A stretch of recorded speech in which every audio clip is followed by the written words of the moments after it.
Introducing the African Diaspora News Channel app, your gateway to stories that's overlooked by the corporate mainstream media. At African Diaspora News Channel, we cover stories that don't receive mainstream attention, and we serve as the voice to the global Black community. We are committed to informing and educating through the power of media, connecting the African diaspora one story at a time. With our platform, we're helping to end injustice by exposing it. Join us in standing for excellence in journalism and serving our community. Download the African Diaspora News app today. I'm Victor Odion, reporting from Nigeria. Okay, in this particular video that you'll be watching very soon, the wife of the president of Sierra Leone, her name is Fatima Jabe Bio. Simply put, Fatima Bio spoke about how the white supremacists still have a very strong hold on Africa. I need you to watch that video.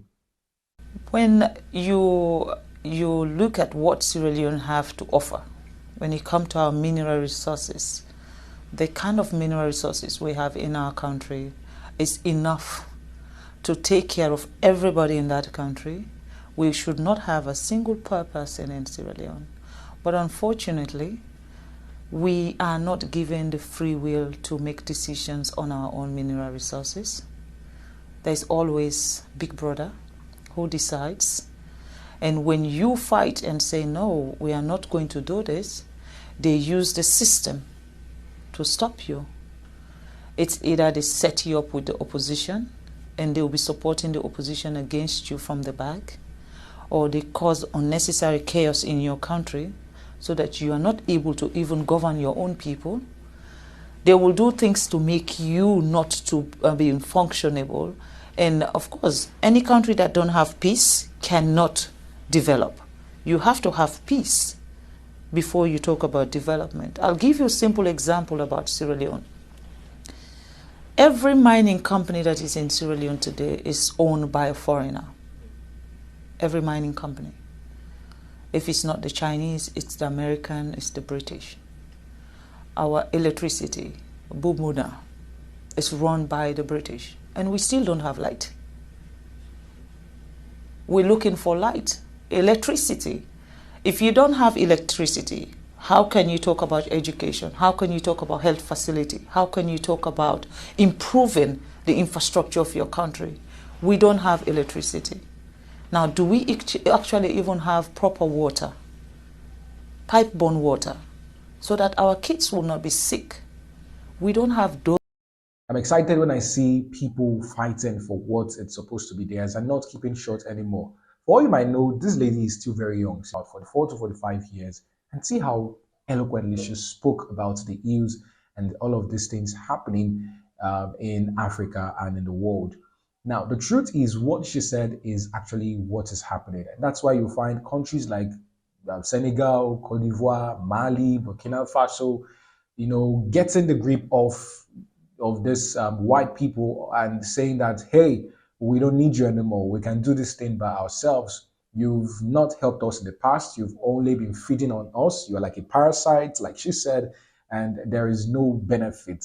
Okay, same thing happened in Nigeria. I'm going to give you an example of how some of these people come into the Nigeria, these white men, and they term them expatriates. That's the word they use for them. And they began to take jobs. They took the jobs that should belong to the youths. You go to some companies in Nigeria and they are being occupied by people from other countries, not even Africans, Lebanese, Chinese, Americans. And the youths were left with nothing. Some of these youths took to the streets. They started doing dirty jobs. They started becoming robbers, kidnappers, and the rest of them because there was no job for them. These white people took the whole job. Some of these youths began to take back what was theirs. They started kidnapping these white men. Sometime in Nigeria, you would hear that they kidnapped somebody and requested for a ransom, released the person. So it was scaring some of these people away. They weren't coming into the country anymore. The youths got their jobs back, and somehow it was becoming better in Nigeria. Though it wasn't the best way, kidnapping them wasn't the best way. I wouldn't advise that at all. But somehow it worked for them, because these people were like, okay, no, we don't want you to kidnap us. We're going to leave your place. We'll leave you to do what you want. And the youths got their jobs back. So it's very sad that even in Nigeria and some other countries, we worship the supremacists. Not all white people are dominant. Not all of them are racist. Not all of them look down on Africa or Africans. Not all of them look down on FBAs. But some of these people, have this hate. They have this stench. They have this downplay. They see Africans or Africa or black people as underdogs. And that's the problem we are having. We don't have a problem with them coming into our country. No, we see them as people who want to feed on us, and then they intimidate us. They make us poor. They feed on our resources. They take them to their place and they give us peanuts.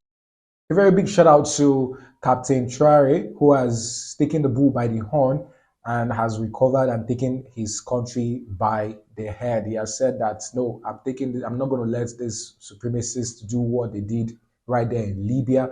I'm not going to let them do what they did in other parts of Africa. They've already done enough, okay? They've done enough. Senegal, Mali, kudos to you. Well done. Good job. Thank God that you are reclaiming your lands. Thank God that you have taken back what is yours. Well done. So the earlier we see that these people are after our resources, only after our resources and our energies, the better for us, as Africans. And this is why I say so. Watch this part of the video. Those facilities. Why?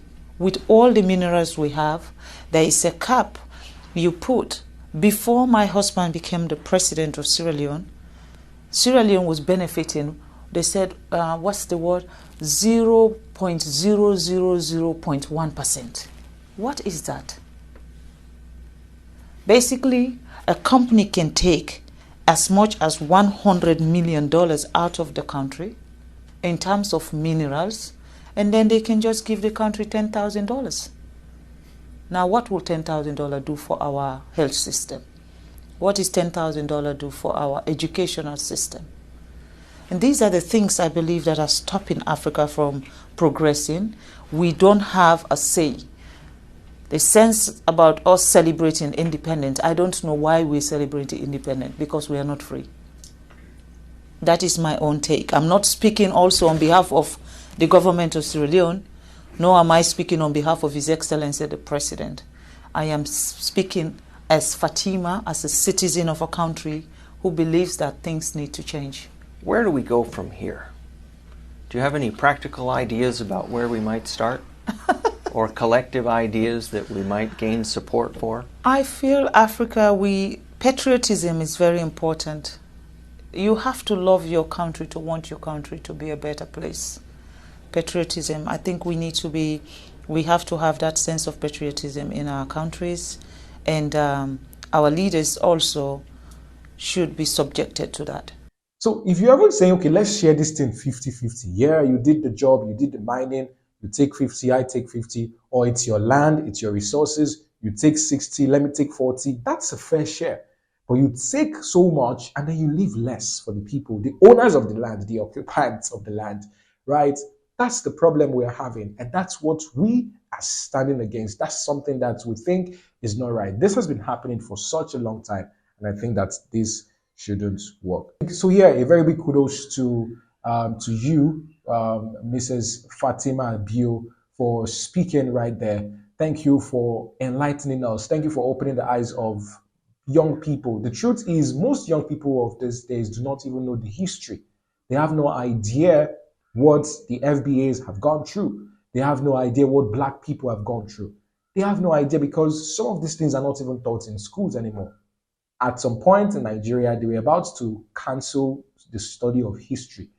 History where a lot of people got to know what happened way back, how the white people came, took all that belonged to us, and then they went away with those things, and how they still want to continue to rule and to oppress, right? History taught us those things because we weren't there to witness it, but learning or studying history, we read about these things, we studied these things, and somehow they wanted to take the subjects away from the curriculum or the curricula of secondary schools, and that's crazy.